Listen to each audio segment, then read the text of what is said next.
Praise the Lord. വളരെ അനുഗ്രഹിക്കപ്പെട്ട ഈ നല്ല രാത്രിക്കായി കർത്താവിനെ വാഴ്ത്തുന്നു, സ്തുതിക്കുന്നു. വിശേഷാൽ പാസ്റ്റർ സന്തോഷ് മാത്യു ഡാനി, ഞങ്ങൾ സന്തോഷ് എന്ന് വിളിക്കും, അദ്ദേഹത്തിന്റെ നേതൃത്വത്തിൽ നടത്തപ്പെടുന്ന ഈ യോഗത്തിൽ ഒരു പ്രാവശ്യം കൂടെ കടന്നു വരുവാനും തിരുവചനം നിങ്ങളുമായി പങ്കിടുവാനും ദൈവത്താൽ ഒരുക്കപ്പെട്ട ഈ സാവകാശത്തെ ഓർത്ത് ദൈവത്തെ സ്തുതിക്കുന്നു. വിശേഷാൽ കഴിഞ്ഞ വെള്ളിയാഴ്ചത്തേക്കാണ് അദ്ദേഹം എന്നോട് പറഞ്ഞത്. എങ്കിലും കഴിഞ്ഞ വെള്ളിയാഴ്ച മീറ്റിംഗ് നടന്നില്ല. എന്നോട് ചോദിച്ചു, ഇന്നത്തേക്ക് റെഡിയാകാമോ? ഞാൻ പറഞ്ഞു ആയാം. അങ്ങനെ വീണ്ടും ഈ വെള്ളിയാഴ്ചയുടെ ഈ സന്ധ്യാസമയത്ത് വ്യത്യസ്തമായ ടൈം സോണിൽ ഇരുന്നു കൊണ്ട് നമുക്ക് നമ്മുടെ കർത്താവിനെ ഉയർത്തുവാൻ ലഭിക്കപ്പെട്ട നല്ല സന്ദർഭത്തിനായി ദൈവത്തെ വാഴ്ത്തുകയാണ്. പാസ്റ്റർ മാത്യു വി ഡാനിയൽ, അദ്ദേഹവും ഞാനുമായിട്ടുള്ള ദീർഘകാല ബന്ധം, ഞങ്ങൾ ഒരുമിച്ച് ഡൽഹി പട്ടണത്തിലായിരുന്നു. അന്ന് മുതൽ തുടങ്ങിയ ആത്മീയ ബന്ധം ഇന്നും നിലനിർത്തുവാൻ കർത്താവ് സഹായിക്കുന്നതിനെ ഓർത്ത് ദൈവത്തെ സ്തുതിക്കുകയാണ്.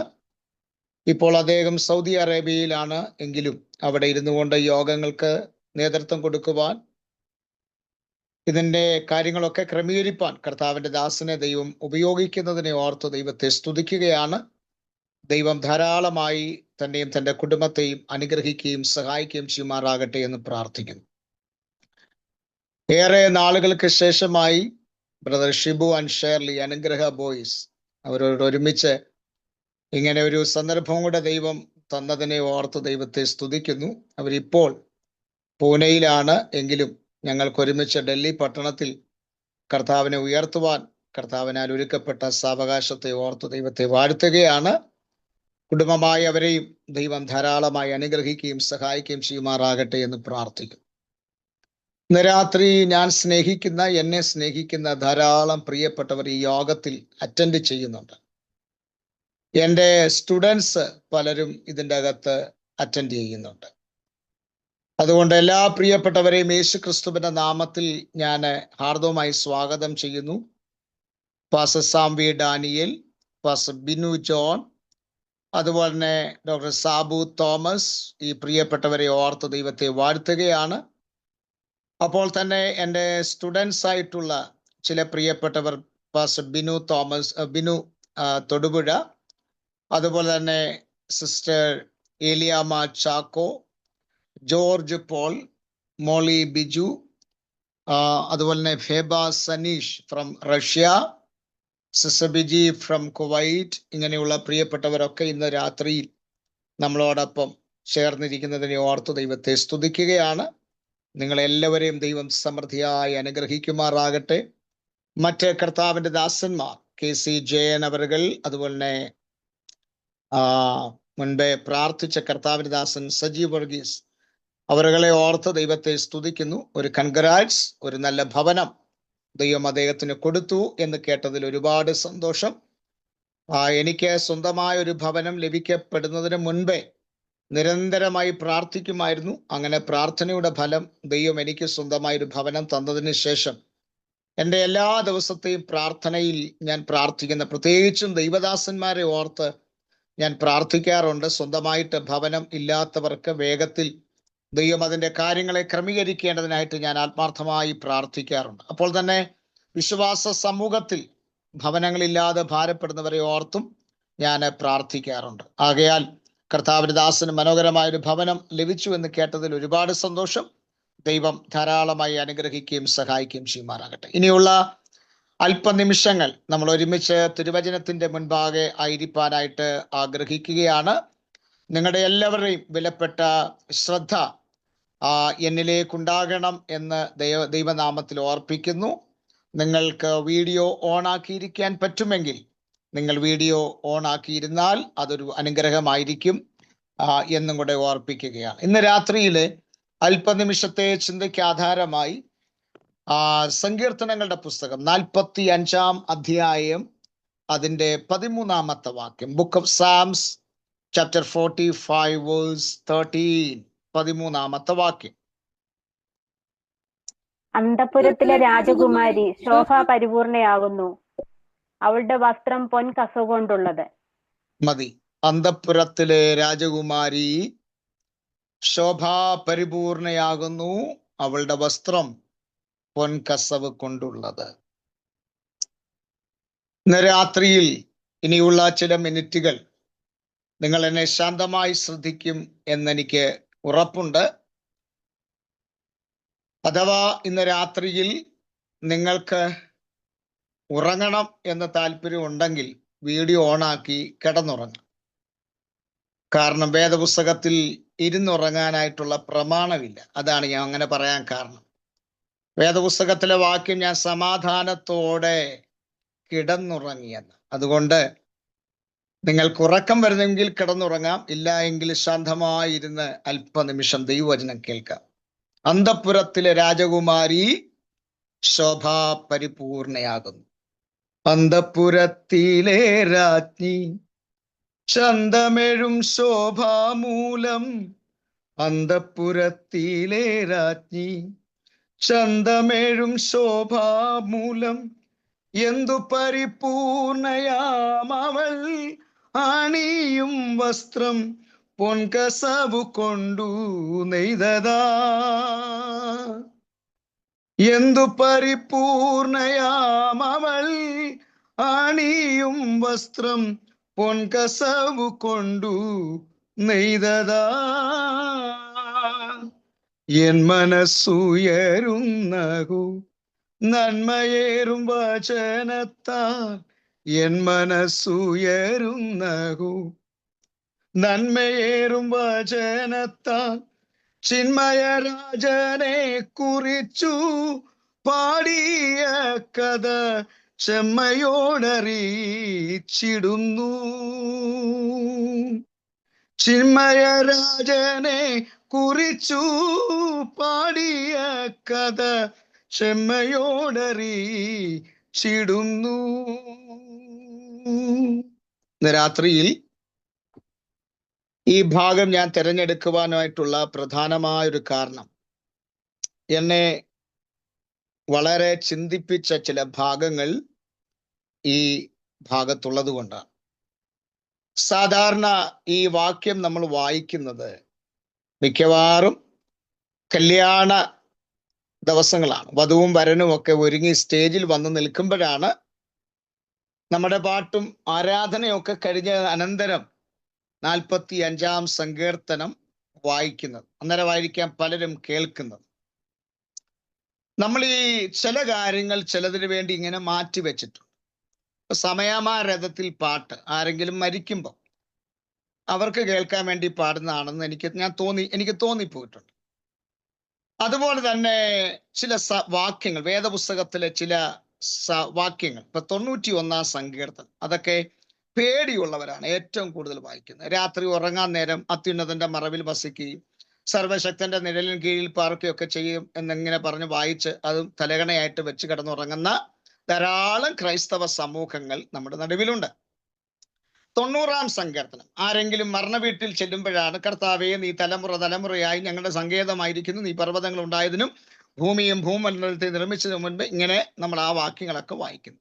പിന്നെ പുതിയ നിയമത്തിലേക്ക് വന്നാൽ, കർത്തൃമേശയുടെ അന്നാണ് ഞാൻ കർത്താവിങ്കൽ നിന്ന് പ്രാപിക്കുകയും നിങ്ങൾ കേൾപ്പിച്ചു തരികയും ചെയ്തത് എന്തെന്നാൽ, കർത്താവായ യേശുവിനെ കാണിച്ചു കൊടുത്ത രാത്രിയിൽ അവൻ അപ്പമെടുത്ത് സ്തോത്രം ചൊല്ലി നുറുക്കി എന്ന് നമ്മൾ വായിക്കുന്നു. ഇങ്ങനെ കുറച്ച് വാക്യങ്ങളും പാട്ടുകളും ഒക്കെ നമ്മൾ അതിനു വേണ്ടി മാറ്റിവെച്ചിട്ടുണ്ട്. ആയിക്കോട്ടെ, അതിനൊന്നും എനിക്ക് വിരോധമൊന്നുമില്ല. പക്ഷേ തിരുവചനം നമ്മൾ ഏത് സമയത്തും ഏത് വാക്യവും നമുക്ക് വായിച്ച് സന്തോഷിക്കുവാനും പഠിക്കുവാനും ഒക്കെ ഉള്ളതാണ്. ഈ സങ്കീർത്തനങ്ങൾ എന്ന് പറയുന്നത്, ഞാനിപ്പോ ഞങ്ങളുടെ ബൈബിൾ സ്കൂളിൽ തിരുവചന സംഗ്രഹം, അതായത് ഓൾഡ് ടെസ്റ്റ്മെന്റ് സർവേ ഇങ്ങനെ പഠിപ്പിച്ചുകൊണ്ടിരിക്കുകയാണ്. അതിൻ്റെ അകത്ത് ഇപ്പോ ഞങ്ങൾ എത്തപ്പെട്ട് നിൽക്കുന്ന ഒരു ഭാഗമാണ് സങ്കീർത്തനം. ഈ സങ്കീർത്തനം നമുക്ക് വളരെ സുപരിചിതമായിട്ടുള്ള ഭാഗങ്ങളാണ്. 1-ാം സങ്കീർത്തനം മുതൽ 150 ഗാനങ്ങൾ അടങ്ങിയ നല്ലൊരു സിയോൻ ഗീതാവലിയാണ് ഈ സങ്കീർത്തനങ്ങൾ എന്ന് പറയുന്നത്. ടെഹലീം എന്ന് പറയുന്ന ഒരു എബ്രായ പദത്തിൽ നിന്നാണ് സങ്കീർത്തനങ്ങൾ എന്ന് പറയുന്ന പദം വന്നിരിക്കുന്നത്. അത് പാട്ടുകളുടെ പാട്ട് എന്നാണ് അതിന്റെ അർത്ഥം. ഈ 150 സങ്കീർത്തനങ്ങളെ 5 പുസ്തകങ്ങളായിട്ടാണ് തരംതിരിച്ചിരിക്കുന്നത്. 5 പുസ്തകങ്ങൾ. അതിൽ ഈ 150 സങ്കീർത്തനങ്ങളിൽ നല്ല എഴുത്തുകാരുണ്ട്. മോശ എഴുതിയിട്ടുണ്ട്, ദാവീദ് എഴുതിയിട്ടുണ്ട്, ആസാഫ് എഴുതിയിട്ടുണ്ട്, ഹേമാൻ, യദൂദാൻ, അതുപോലെ കോരഹ് പുത്രന്മാർ, ശലോമോൻ, ഇങ്ങനെയുള്ള വ്യക്തിത്വങ്ങൾ എഴുതിയ മനോഹരമായ ഗീതങ്ങളാണ് ഈ സങ്കീർത്തനങ്ങൾ എന്ന് പറയുന്നത്.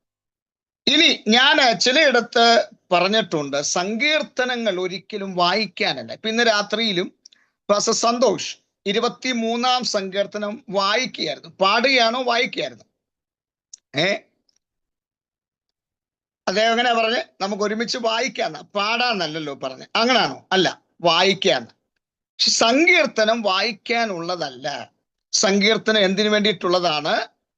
പാടാൻ ഉള്ളതാണ്. ഈ സങ്കീർത്തനം പാടാനുള്ളതായതുകൊണ്ട് നമ്മൾ സങ്കീർത്തനം എന്ത് ചെയ്തിരിക്കണം? പറഞ്ഞോ, പാടിയിരിക്കണം. ചുണ്ടനയ്ക്കാൽ മതി, അൺമ്യൂട്ട് ചെയ്യണ്ട, ചുണ്ടനയ്ക്കാൽ മതി. അപ്പൊ നമുക്കറിയാൻ പറ്റും. അപ്പോ സങ്കീർത്തനങ്ങൾ അത് പാടാനുള്ളത്. സങ്കീർത്തനങ്ങളുടെ ശീർഷകം നിങ്ങളെടുത്ത് ഹെഡിങ്, പല സങ്കീർത്തനങ്ങളിലും മനോഹരമായ അതിൻ്റെ രാഗങ്ങൾ എഴുതിയിട്ടുണ്ട്.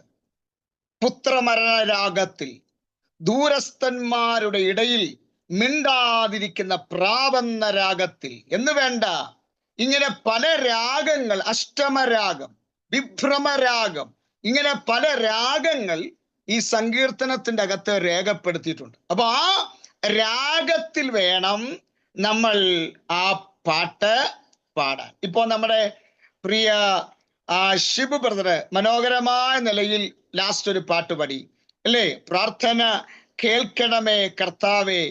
അത് നമ്മൾ വായിച്ചു വിടുകയാണെങ്കിൽ, അദ്ദേഹം ഇപ്പം മൈക്കിൽ കൂടി ഇങ്ങനെ വായിച്ചു വിടുകയാണെങ്കിൽ അദ്ദേഹം പാടിയതിന്റെ അത്രയും സുഖം നമുക്ക് കിട്ടുമോ?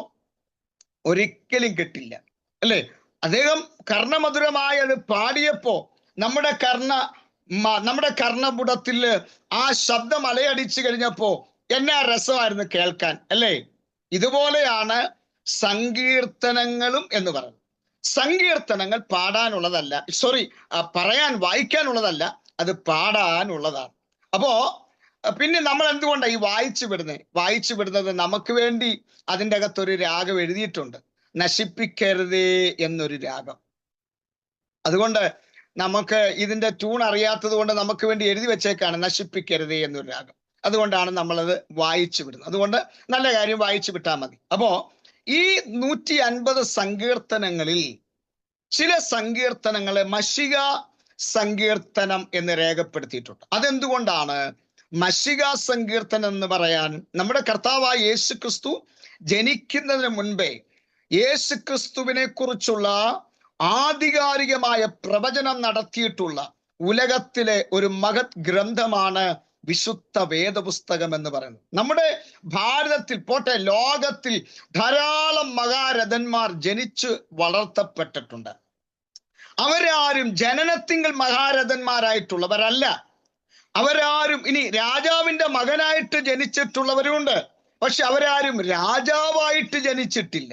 എന്നാൽ ജനനത്തിങ്കൽ തന്നെ രാജാവെന്ന നാമത്തിന് അർഹനായൊരു വ്യക്തി ഉലകത്തിലുണ്ടെങ്കിൽ ഇന്ന് രാത്രി നാം ആരാധിക്കുന്ന നമ്മുടെ ആരാധ്യ പുരുഷനായ ക്രിസ്തുവാണ്.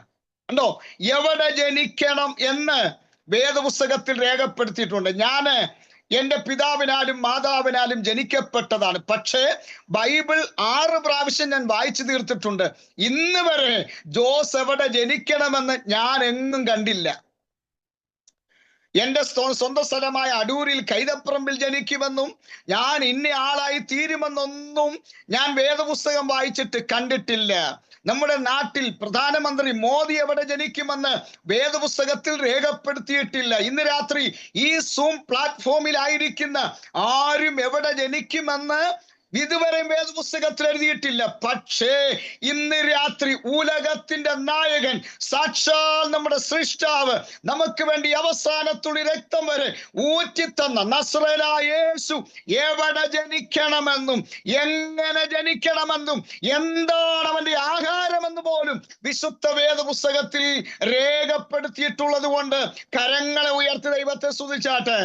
അതുകൊണ്ടാണ് ഇന്ന് രാത്രിയിലും കണ്ഠശോഭം ചെയ്യുന്നത്. ക്രിസ്തുവിനെ ഇത്രമാത്രം ഉയർത്തുന്നതിൽ ഇത്രയും അഭിമാനം അതുകൊണ്ടാണ് പ്രിയരെ. അതുകൊണ്ട് മശിഹാ സങ്കീർത്തനം എന്ന് പറയുന്നത് ക്രിസ്തുവിനെ കുറിച്ചുള്ള പ്രവചനാതീതമായിട്ടുള്ള കുറെ സങ്കീർത്തനങ്ങൾ ഈ 150 സങ്കീർത്തനത്തിന്റെ അകത്ത് രേഖപ്പെടുത്തി. അതിൽ 1-2 സങ്കീർത്തനം ഞാൻ പറയാം. 2-ാം സങ്കീർത്തനം ജാതികൾ കലഹിക്കുന്നതും വംശങ്ങൾ വ്യർത്ഥമായി നിരൂപിക്കുന്നതും എന്നുള്ള 2-ാമത്തെ സങ്കീർത്തനം മശിഹാ സങ്കീർത്തനമാണ്.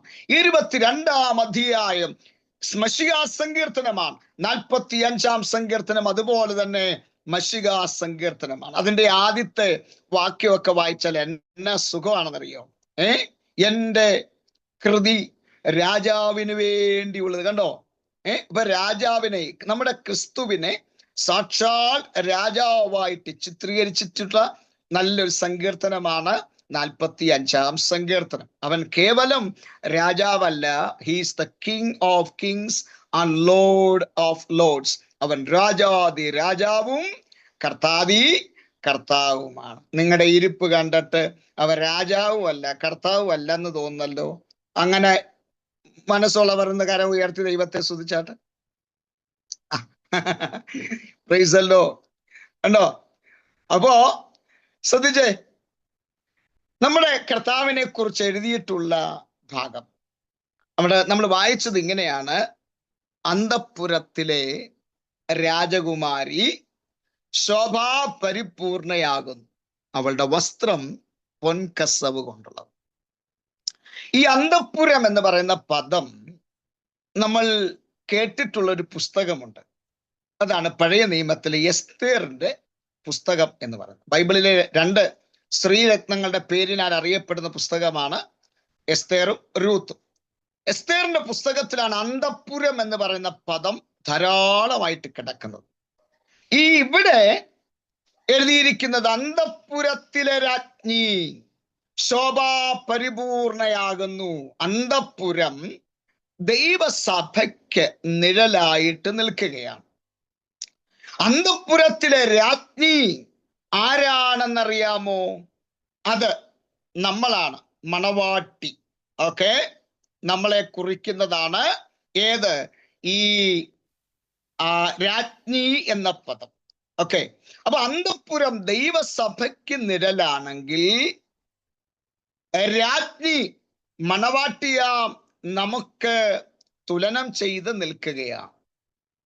ശ്രദ്ധിച്ചേ, അന്തഃപുരത്തിലെ രാജ്ഞി ശോഭാപരിപൂർണയാകുന്നു, അവളുടെ വസ്ത്രം പൊൻകസവ് കൊണ്ടുള്ളത് എന്നവിടെ രേഖപ്പെടുത്തുമ്പോൾ ഈ അന്തഃപുരത്തിലെ രാജകുമാരിയെ കുറിച്ച് ഒരു 7 കാര്യങ്ങൾ ഇന്ന് രാത്രി പറഞ്ഞ് 12 മണിക്ക് മുൻപ് നമ്മുടെ ഈ സൂം മീറ്റിംഗ് അവസാനിപ്പിക്കാം. Thank you. ഓക്കെ, അതുവരെ നിങ്ങൾ ഇരിക്കും എന്ന് ഞാൻ പ്രതീക്ഷിക്കുന്നു. കാരണം ഇതങ്ങനെ വളരെ ഫാസ്റ്റായിട്ട് ഇങ്ങനെ വേഗത്തിൽ പറഞ്ഞു വിട്ടാൽ ശരിയാകുന്ന ഒരു സബ്ജക്റ്റ് അല്ല. അതുകൊണ്ടാണ് ശാന്തമായി ഒന്ന് നിൽക്കാം എന്ന് വിചാരിക്കുന്നത്. കാരണം ഞാൻ ഹോമിലിറ്റിക്സും കൂടെ പഠിപ്പിക്കാറുണ്ട്. ഹോമിലിറ്റിക്സ് പഠിപ്പിക്കും. ചിലര് പ്രസംഗിക്കാനായിട്ട് വന്ന് കയറുമ്പോഴേ തൊണ്ട തുറന്ന് ഭയങ്കര ശബ്ദത്തിൽ പ്രസംഗിക്കും. അവസാനം അതിന്റെ കൺക്ലൂഷനിലേക്ക് വരുമ്പോൾ അവസാനം ഇങ്ങനെയൊക്കെ ആയി മാറും. അപ്പോ ഇങ്ങനെയൊന്നും ആയി മാറാതെ നമുക്ക് ശാന്തമായി അതിന്റെ ക്ലൈമാക്സിലേക്ക് വരാം. നിങ്ങൾ വളരെ ശാന്തമായിരുന്ന് ശ്രദ്ധിച്ചാൽ മതി. ശ്രദ്ധിച്ചേ, അന്തഃപുരത്തിലെ രാജകുമാരിക്ക് ആവശ്യമായ ഒരു 7 കൂട്ടം കാര്യങ്ങൾ എന്തൊക്കെയാണ് എന്ന് നോക്കാം. ഒന്നാമത്തത് വായിക്കാമോ? അതിൻ്റെ എസ്തേറിന്റെ പുസ്തകം 2-ാം അധ്യായം 8 മുതൽ 15 വരെയുള്ള വാക്യങ്ങളാണ് വായിക്കേണ്ടത്. എസ്തേറിന്റെ പുസ്തകം 8-ാം അധ്യായം 2-ാം അധ്യായം 8 മുതൽ 15 വരെയുള്ള വാക്യങ്ങൾ. ആരെങ്കിലും എടുത്തവർ ഒന്ന് വായിച്ച് സഹായിച്ചാൽ കൊള്ളാമായിരുന്നു. യെസ്, വേഗത്തിൽ. രാജാവിന്റെ കൽപ്പനയും വിധിയും പരസ്യമായപ്പോൾ അനേകം യുവതികളെ ശേഖരിച്ച് ശൂഷൻ രാജധാനിയിൽ ഹേഗായുടെ വിചാരണയിൽ ഏൽപ്പിച്ച കൂട്ടത്തിൽ എസ്തറിനെയും രാജധാനിയിലെ അന്തപുരപാലകനായ ഹേഗായുടെ വിചാരണയിൽ കൊണ്ടുവന്നു.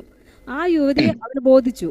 അവളോട് പക്ഷം തോന്നി. അവൻ അവളുടെ ശുദ്ധീകരണം ഒരു മിനിറ്റ് ഞാൻ പോയിന്റ് പറഞ്ഞു വിടാം. അന്നേരം വായിച്ചാൽ മതി, ഒന്ന് സഹായിക്കണം. ഓക്കെ, ഷൈല സിസ്റ്റർ, വളരെ താങ്ക്സ്.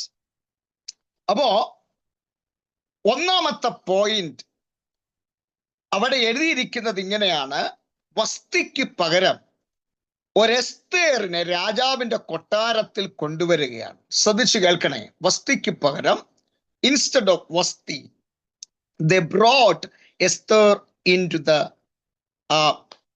palace. അപ്പോ ഇവളെ രാജകൊട്ടാരത്തിൽ കൊണ്ടുവരിക. ആർക്ക് പകരം? ഈ വസ്തിക്ക് പകരം. അഹശ്വേരോശിന്റെ ആദ്യത്തെ ഭാര്യയായിരുന്ന, രാജ്ഞിയായിരുന്ന വ്യക്തിയാണ് ഈ വസ്തി എന്ന് പറയുന്നത്. വസ്തിയുടെ സൗന്ദര്യം കാണിക്കാൻ രാജാവ് വലിയൊരു വിരുന്നൊരുക്കി. ആ വിരുന്നുശാലയിലേക്ക് വസ്തിയെ ക്ഷണിക്കുകയാണ്. പക്ഷേ രാജാവിന്റെ ക്ഷണം വസ്തി നിരസിച്ചതുകൊണ്ട് എന്താ സംഭവിച്ചെന്നറിയാമോ? ആ സ്ഥാനത്ത് നിന്ന് അവളെ മാറ്റിയിട്ട് ഇതാ എസ്തേർ എന്ന് പറയുന്ന ഒരു പെൺകുട്ടിയെ അവിടേക്ക് കൊണ്ടുവരികയാണ്, സ്ഥാനാരോഹണം ചെയ്യിക്കുകയാണ്. ഇത് എന്തിനെ നിദാനമായി നിൽക്കുന്നറിയാമോ? ദൈവസഭയുടെ രണ്ട് പ്രധാനപ്പെട്ട കാര്യങ്ങളാണ് ഈ വസ്തിയും എസ്തേറും. ഞാൻ മുൻപേ പറഞ്ഞല്ലോ, എസ്തേർ എന്ന വാക്കിന്റെ അർത്ഥം സൗഭാഗ്യ നക്ഷത്രം എന്നാണ്. സൗഭാഗ്യ നക്ഷത്രം. അപ്പോ ഈ വസ്തിക്ക് പകരമായി എസ്തേറിനെ ഈ ഭാഗത്തേക്ക് കൊണ്ടുവരാനുള്ള കാരണം പറയാം.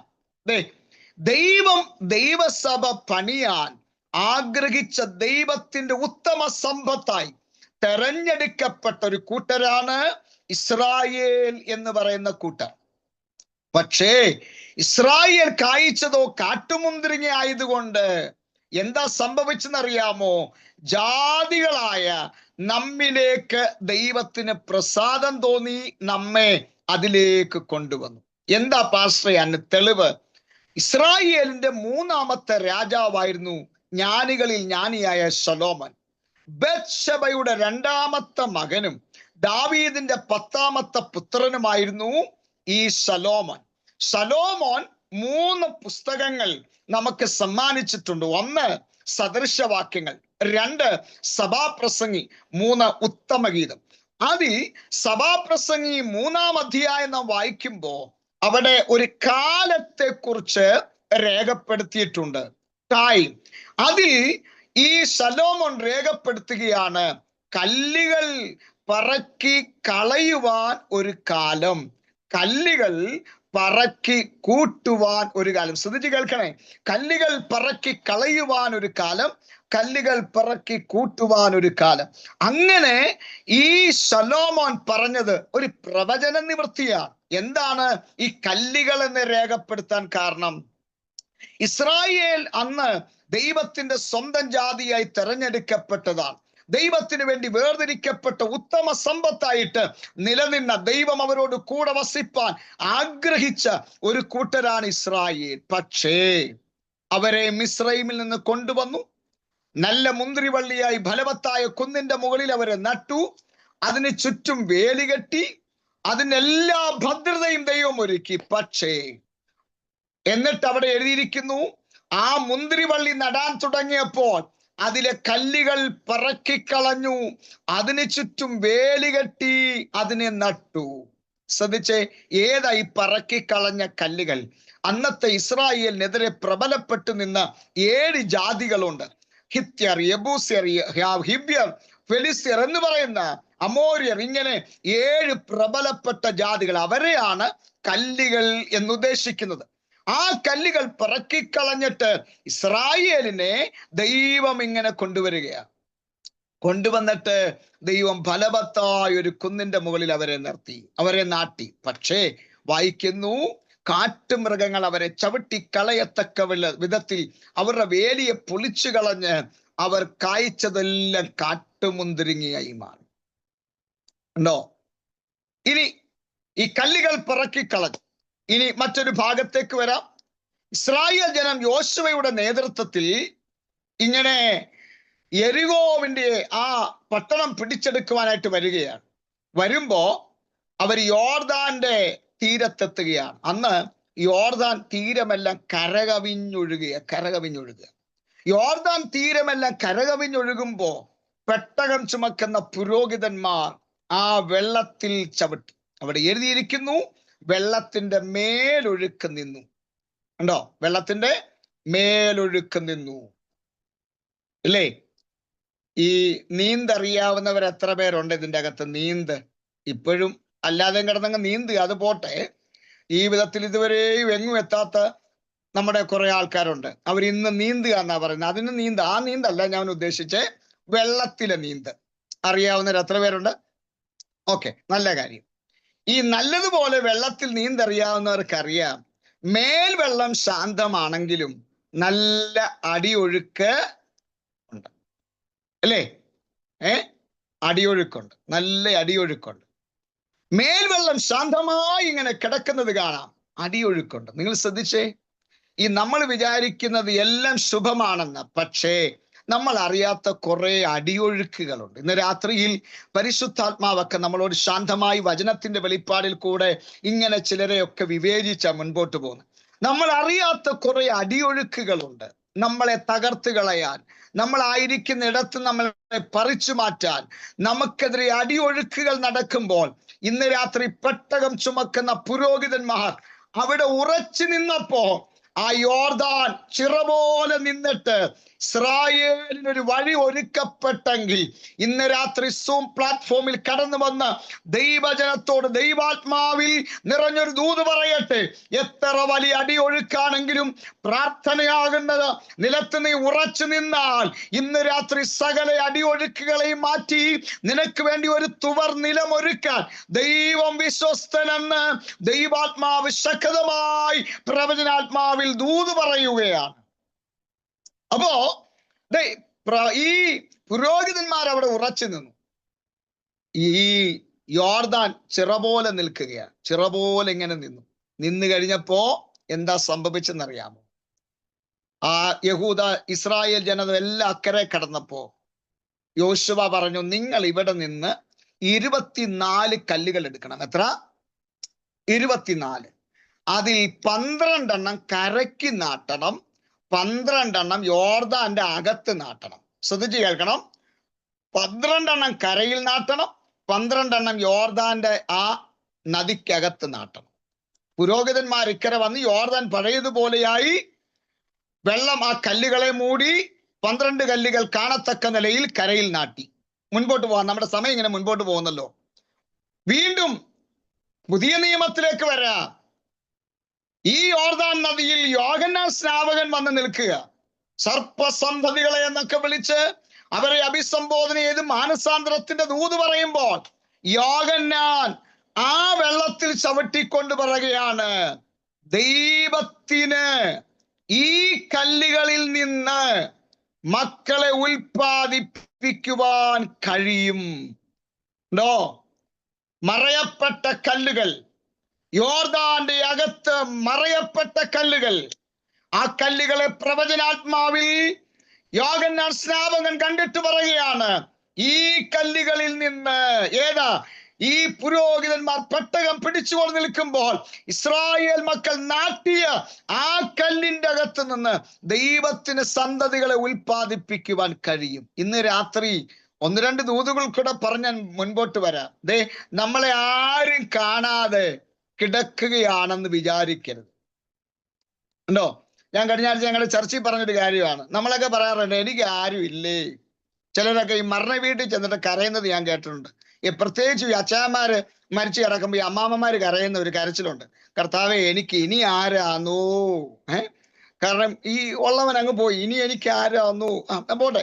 അപ്പോ ഞാൻ പറയാറുണ്ട്, ഈ നമുക്ക് ആരും ഇല്ല എന്ന് പറയരുത്. കാരണം ഇനി ആരെല്ലാം മാറ്റപ്പെട്ടാലും, സന്തോഷ് പാസ്റ്റേ, ആരെല്ലാം മാറ്റപ്പെട്ടാലും കർത്താവ് പറഞ്ഞത് ലോക അവസാനത്തോളം എല്ലാ നാളും അങ്ങനൊരു വാഗ്ദത്തം തന്നത് ആരാ?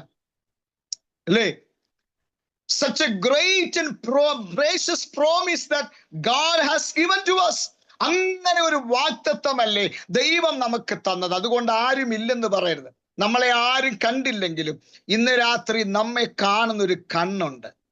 ഒരുപക്ഷെ വെള്ളം മൂടപ്പെട്ടതുപോലെ മറയത്തിരിക്കുന്ന ഒരു വ്യക്തിയായിരിക്കാം. എന്നാൽ ഇന്ന് രാത്രി പ്രവചനാത്മാവിൽ വിളിച്ചു പറയട്ടെ, അധികം താമസമില്ലാതെ നിന്നെ അവിടെ നിന്ന് പുറത്തു കൊണ്ടുവരാൻ ദൈവം വിശ്വസ്തനായ ദൈവമാണ്. കാട്ടത്തിയുടെ കീഴിലിരുന്ന് നദനയേലിനെ കണ്ടതുപോലെ, കാട്ടത്തിയുടെ മുകളിലിരുന്ന് ഒരു സക്കായിയെ ദൈവം കണ്ടതുപോലെ, ഇന്ന് രാത്രി ആരുടെ കണ്ണ് നിങ്ങൾ പതിഞ്ഞില്ലെങ്കിലും, ആരും നിന്നെ അംഗീകരിച്ചില്ലെങ്കിലും, ആരും നിനക്ക് മാന്യത തന്നില്ലെങ്കിലും, ഇന്ന് രാത്രി ഒരു കാര്യം ഉറപ്പാ, അവന് വേണ്ടി വിശ്വസ്തയോടെ നിൽക്കുന്ന ദൈവ പൈതലേ, നിന്നെ പുറത്തു കൊണ്ടുവരുന്ന നാളുകൾ അധികം വിദൂരമല്ല എന്ന് ദൈവാത്മാവ് ശക്തമായി ദൂത് പറയുകയാണ്. എത്ര പേര് ഈ രാത്രിയിൽ ഈ ആലോചന ഏറ്റെടുക്കും? അപ്പോ ദേ ആ കല്ലുകൾ ഇനി കർത്താവായ യേശുക്രിസ്തു കഴുതപ്പുറത്ത് ഇങ്ങനെ വാഹനമേറുക, വേഗത്തിൽ പറഞ്ഞു വിടാം. വാഹനമേറുമ്പോ ജനം പറഞ്ഞു, ഹോശന്ന ഹോശന്ന, ദാവീദ് പുത്രന് ഹോശന്ന. ഉടനെ കുറച്ചു പേര് പറഞ്ഞു ഇവരോട് മിണ്ടാതിരിപ്പാൻ. കർത്താവ് പറഞ്ഞു, നിങ്ങൾ ആർത്തില്ലെങ്കിൽ ഈ കല്ലുകൾ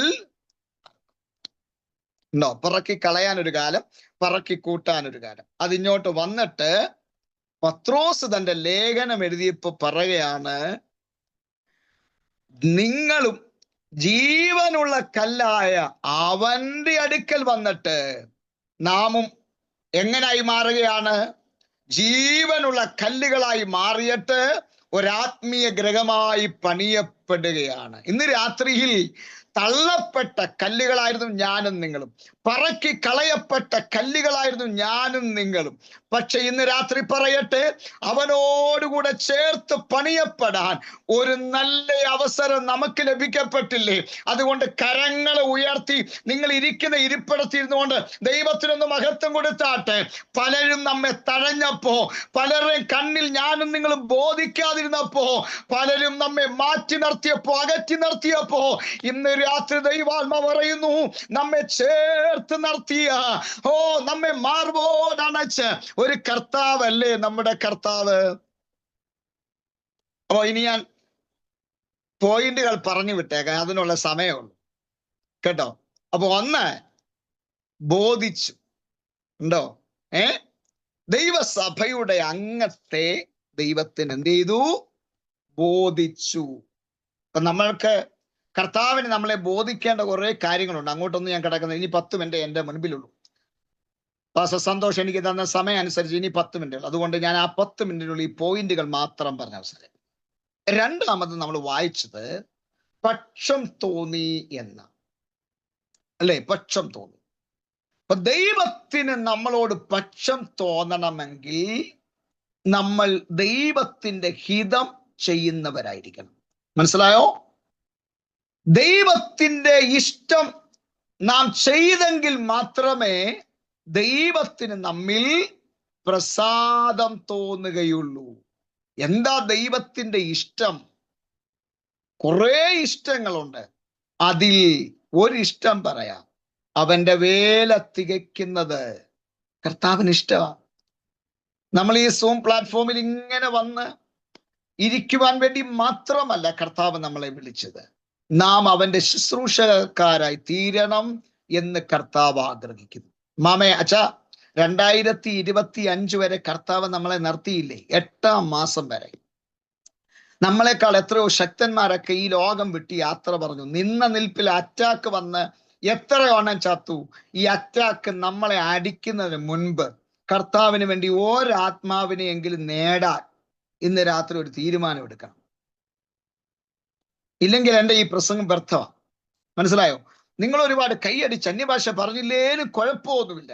പക്ഷെ ഇന്ന് രാത്രി let us say take a decision that I will be winning soul. ഞാൻ ആത്മാക്കളെ നേടുന്നവനാകും എന്നൊരു തീരുമാനം എടുക്കണം. കാരണം അതിനാച്ച കർത്താവ് നമ്മളെ ഈ ഭൂമിയിൽ ആക്കി വെച്ചിരിക്കുന്നത്. ദൈവത്തിന് നമ്മളോട് പ്രീതി തോന്നണമെങ്കിൽ അവന്റെ ഇഷ്ടം ചെയ്യുന്ന ശുശ്രൂഷക്കാരായി തീരുവാൻ ഇന്ന് രാത്രി സമർപ്പിക്കുക. ഞാൻ വിശദീകരിക്കുന്നില്ല. മൂന്നാമതായിട്ട് ശുദ്ധീകരണമാണ്. അവിടെ വായിക്കണ്ട, ഇനി വായിക്കാനുള്ള സമയമില്ല. ശുദ്ധീകരണമാണ്. ഒരു വ്യക്തിയുടെ ശുദ്ധീകരണത്തിന് വേണ്ടി 2 കാര്യങ്ങളാണ് അവിടെ കൊടുക്കുന്നത്. 1 മൂറ്, 2 സുഗന്ധവർഗം. ഇതെല്ലാം ഈ പുസ്തകത്തിനകത്തുണ്ട് കേട്ടോ. നിങ്ങൾ സമയം കിട്ടുമ്പോൾ ഒന്ന് വായിച്ചു നോക്കിയാൽ മതി. 1 മൂറ്. മൂറ് എന്തിനെ കാണിക്കുന്നു? കയ്പ് ആണ് മൂറെന്ന് പറയുന്നത്. സുഗന്ധവർഗമോ? സുഗന്ധവർഗം സന്തോഷത്തെ പ്രതിനിധാനം ചെയ്യുകയാണ്. അപ്പോ ഒരു വിശ്വാസിയുടെ ജീവിതത്തിൽ 2 പ്രധാന ഘടകങ്ങളുണ്ട്. 1 കഷ്ടത, കയ്പിന്റെ അനുഭവം. 2 സന്തോഷത്തിന്റെ അനുഭവം. സാധു കൊച്ചുകുഞ്ഞുപദേശിയുടെ 9 വയസ്സ് മാത്രം പ്രായമുള്ള മകന്റെ ചേതനയറ്റ ശരീരം തന്റെ കരത്തിലേക്ക് എടുത്തു വെച്ചിട്ട് ആ ഭക്തനായ മനുഷ്യൻ ഇങ്ങനെ പാടി, ദുഃഖത്തിന്റെ പാനപാത്രം കർത്താവിന്റെ കയ്യിൽ തന്ന സന്തോഷത്തോടതു വാങ്ങി ഹല്ലേലൂയ പാടിയിടും ഞാൻ. അപ്പോ നമ്മെ എന്നും പണിയുന്ന, നമ്മെ നിത്യതയോട് അടുപ്പിക്കുന്ന ഒരു ഘടകമാണ് വേദന, കഷ്ടത, ഭാരങ്ങൾ, പ്രയാസങ്ങൾ. ഇതൊന്നും ശാപമല്ല പ്രിയരെ. ഇതൊക്കെ എന്തിനെന്നറിയാമോ? ഇതൊക്കെ നമ്മളെ നിത്യതയോട് അടുപ്പിക്കാൻ, ഞാനും നിങ്ങളും പൊന്നുപോലെ പുറത്തു വരാൻ, ഇന്ന് രാത്രി നമ്മെ ശുദ്ധീകരണത്തിൽ കൂടെ കടത്തിവിടുവാൻ ദൈവം ഉപയോഗിക്കുന്ന 1ാമത്തെ ഉപാധിയാണ് കയ്പ് അഥവാ മൂറെന്ന് പറഞ്ഞു. അതുകൊണ്ട് കഷ്ടത ജീവിതത്തിൽ വരുമ്പോ ചോദ്യം ചെയ്യരുത്, കർത്താവിനെ ചോദ്യം ചെയ്യരുത്. Never question God. ഒരിക്കലും ദൈവത്തോട് ചോദ്യം, എന്തിനാ ദൈവമേ? എനിക്കറിയില്ല ഈ രാത്രി ആരോടാ ഈ ദൂത് ഇടപെടുന്നത് എനിക്കറിയില്ല. എന്തിനാ ദൈവമേ, വൈ എന്നൊരു ചോദ്യം നമുക്ക് വേണ്ട പ്രിയരെ. ഇന്ന് രാത്രിയിൽ കഷ്ടതയുടെ നെരിപ്പോടിന്റെ അകത്തൂടെയാണ് യാത്രയെങ്കിൽ ഈ രാത്രി നിന്നോട് ദൂത് പറയുകയാണ്, അപ്പുറത്തൊരു സുഗന്ധവർഗവും ദൈവം ഒരുക്കിയിട്ടുണ്ട്. അപ്പുറത്തൊരു സന്തോഷത്തിന്റെ സമയവും ദൈവം ഒരുക്കിയിട്ടുണ്ട്. അതുകൊണ്ടാണ് 30-ാം സങ്കീർത്തനത്തിൽ എഴുതിയിരിക്കുന്നത്, അവൻ എൻ്റെ വിലാപങ്ങളെ നൃത്തമാക്കി എൻ്റെ രട്ടവൻ അഴിച്ച് സന്തോഷമുടിപ്പിച്ചിരിക്കുന്നു. ഇന്ന് രാത്രിയിലെ എന്നും നമ്മളെ രട്ടിലിരിക്കാൻ ദൈവം അനുവദിക്കില്ല. God never allow. ഒരിക്കലും അനുവദിക്കില്ല. നമ്മുടെ ഇന്നത്തെ കണ്ണുനീരിന് ദൈവം ഒരു അതിര് വെച്ചിട്ടുണ്ട്. ഇന്നത്തെ ദുഃഖത്തിന്റെ അനുഭവത്തിന് ദൈവം ഒരു അതിര് വെച്ചിട്ടുണ്ട്. ഇന്ന് രാത്രി പറയട്ടെ, നമുക്ക് ദൈവം ഒരു സമയം വെച്ചിട്ടുണ്ട്. ആ സമയമാകുമ്പോൾ ദൈവം തന്റെ കാര്യങ്ങൾ ഇടപെടും. എത്ര പേർക്ക് വിശ്വാസമുണ്ട്? അപ്പോ ശുദ്ധീകരണത്തിനായി ദൈവം ഒരുക്കുന്ന 2 കാര്യങ്ങൾ. 1 മൂറ്, കയ്പ്. 2 സുഗന്ധവർഗം. ഇതൊക്കെ വിശദീകരിക്കേണ്ടതാണ്. ഇനി 4ാമത്തെ പോയിന്റ് എന്ന് പറയുന്നത് ഉപജീവനത്തിന് നൽകുന്നു എന്നുള്ളതാണ്. അതെല്ലാം ഈ അധ്യായങ്ങളുണ്ട് കേട്ടോ, എസ്തറിന്റെ പുസ്തകത്തിനകത്തുണ്ട്. ഉപജീവനത്തിന് നൽകുന്നു. എന്തുടുക്കും, എന്ത് കഴിക്കും, എന്ത് തിന്നും എന്നൊക്കെയാണ് നമ്മുടെ വിചാരങ്ങൾ. ഇന്ന് രാത്രി പറയട്ടെ, ലണ്ടൻ പട്ടണത്തിൽ ഒരു വലിയ ക്രൂസൈഡ് നടക്കുക. ഒരു വലിയ ക്രൂസൈഡ്. ആ ക്രൂസൈഡിൽ പ്രസംഗിച്ച മനുഷ്യൻ ഇങ്ങനെ പറഞ്ഞു, ഇന്ന് രാത്രിയിൽ ദൈവം നിങ്ങളോട് സംസാരിക്കും. God will speak to you. The God will guide you. God will speak to you. നിങ്ങളോട് ദൈവം സംസാരിക്കും. ഒരു മനുഷ്യൻ ഈ സന്ദേശം കേട്ടു. ക്രൂസൈഡിന്റെ അവസാനം ദിനം അദ്ദേഹം തന്റെ കാറിൽ വന്ന് കയറിയിട്ട് അദ്ദേഹം തനിച്ചിങ്ങനെ ഡ്രൈവ് ചെയ്യുമ്പോൾ അദ്ദേഹം ദൈവത്തോട് പറഞ്ഞു, ഇന്ന് രാത്രി ആ ദൈവദാസൻ പറഞ്ഞല്ലോ ദൈവം സംസാരിക്കുമെന്ന്. അങ്ങനെ ദൈവം സംസാരിക്കുമെങ്കിൽ എന്നോട് എന്തുകൊണ്ട് ഇതുവരെയും സംസാരിച്ചിട്ടില്ല? I would like to hear your voice. ഞാൻ നിന്റെ ശബ്ദം കേൾക്കാൻ ആഗ്രഹിക്കുന്നു. കുറച്ചു കഴിഞ്ഞപ്പോ വണ്ടിക്കകത്തൊരു അശരീരി, താൻ തന്നെയാണ് ഡ്രൈവ് ചെയ്യുന്നത്. അശരീരി ഇങ്ങനെയാണ്, I will speak to you, can you obey? ഞാൻ നിന്നോട് സംസാരിക്കും, നീ അനുസരിക്കാൻ തയ്യാറാണോ?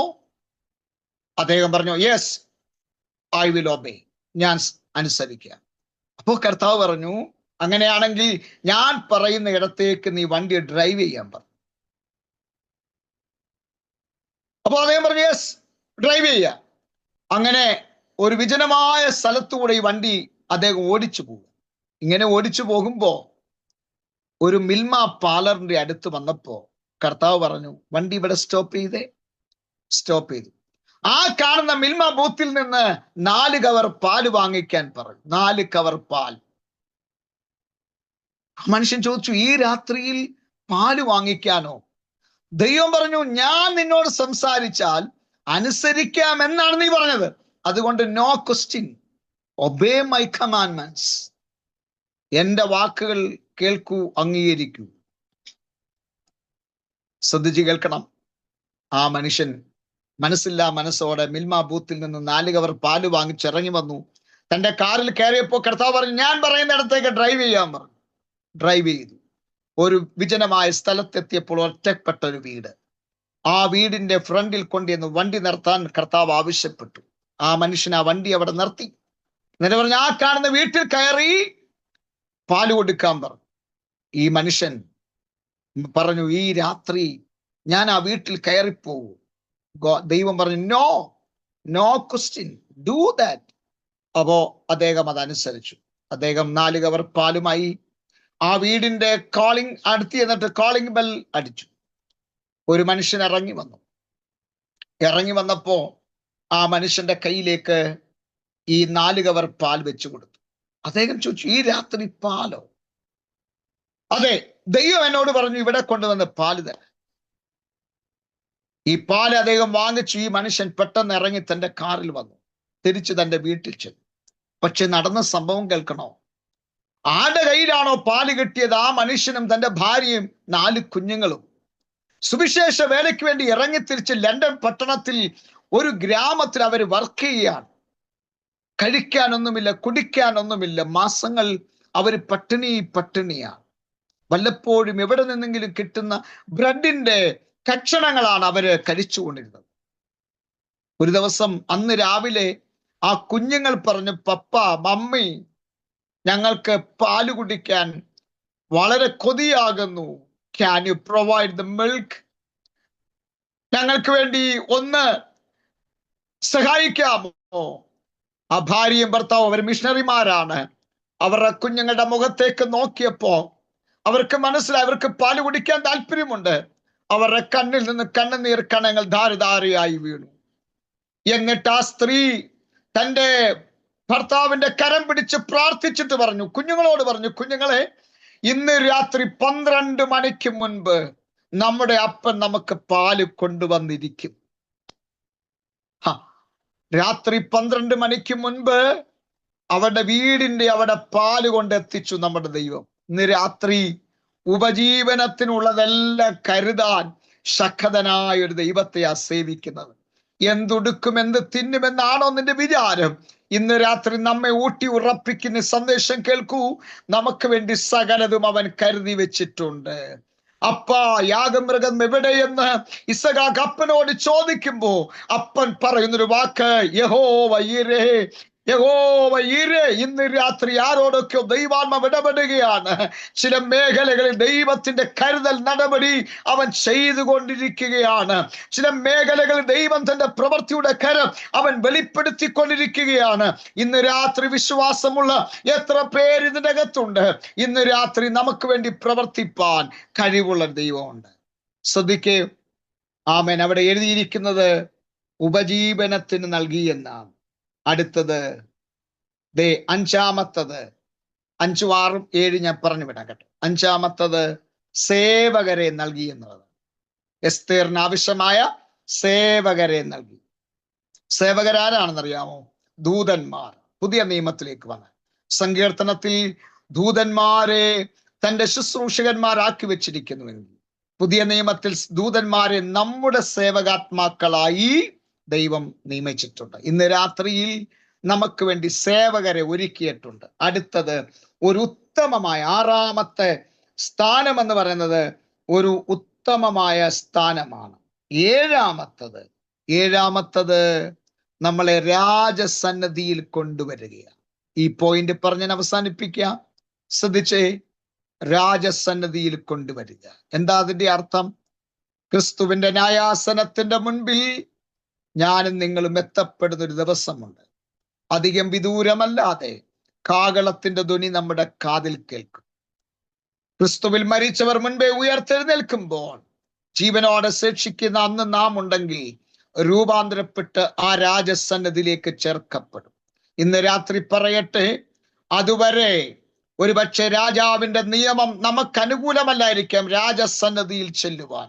പക്ഷെ ഒരു സുപ്രഭാതത്തിൽ രാജസന്നദ്ധിയിൽ ചെന്ന് നിൽക്കുവാനുള്ള ആ അധികാരം നമുക്ക് ദൈവം ഒരുക്കി തരും.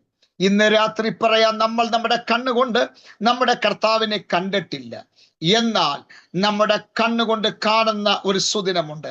ഇയ്യോബ് വിളിച്ചു പറഞ്ഞത് ഇങ്ങനെയാണ്: എന്റെ ത്വക്കിങ്ങനെ ക്ഷയിക്കും.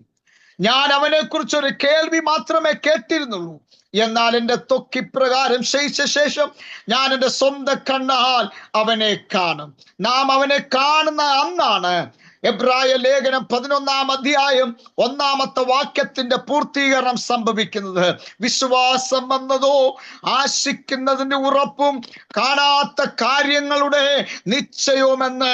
അന്നാണ് ആ പ്രവചന നിവർത്തി വെളിപ്പെടുന്നത്. ഇന്ന് രാത്രിയിൽ പറയട്ടെ, നമുക്ക് വേണ്ടി ദൈവത്താൽ ഒരുക്കപ്പെടുന്ന ആ രാജസന്നിധി അധികം വിദൂരമല്ല. പറയപ്പെട്ട 6 കൂട്ടം കാര്യങ്ങൾ ഇന്ന് രാത്രി നമുക്കൊന്ന് ശിരസായി ഏറ്റെടുക്കാം. ഈ രാത്രിയിൽ സങ്കീർത്തന ഭാഗം പറഞ്ഞ് അവസാനിപ്പിക്കട്ടെ.